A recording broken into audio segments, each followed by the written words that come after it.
We set out knowing intuitively and anecdotally that there's huge stigma associated with sexual violence and sexual torture that had been happening in Syria for more than a decade.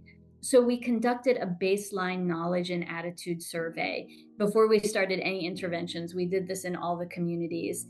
And then, following administration of the survey, lawyers and doctors for human rights worked in each community with community, we called them activists, people who are very invested in reducing stigma in the communities. LDHR worked with them to develop what we called stigma action plans. And these were to debunk myths, to raise awareness of rights, to combat the rigid gender norms in some ways too, that fuel all of the myths and stereotypes.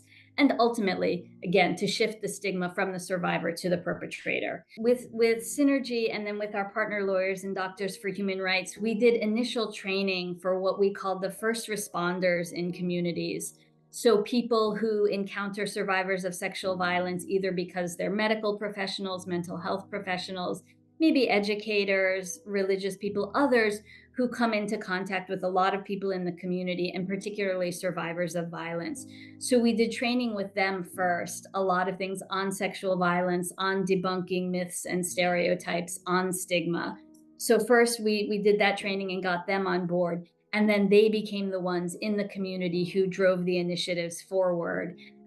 So there were, for example, individual MHPSS sessions to identify and support people who had already suffered sexualized torture and then were, of course, suffering from stigma. And then there was follow-up, diagnoses, referrals, things like that. There was all kinds of awareness raising in small groups, in large groups. Some groups targeting adolescents, some groups targeting men only, whatever.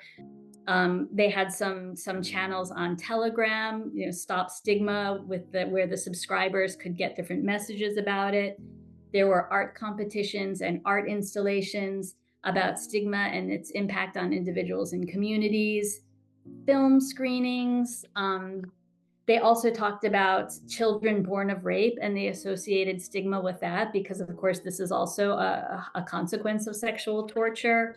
So one of the key things we found was that in areas where education and exposure to the outside was higher, the baseline stigma score was lower. So that was a really important key finding for us, and I think for donors and for others who are engaging in different areas, that not only activities that directly target stigma and gender stereotypes are important, but also general education is also important, because that gives people a better starting place to start thinking about stigma associated with sexual torture, and perhaps a more open mind to deal with it and to respond to survivors sensitively and in a trauma-informed way.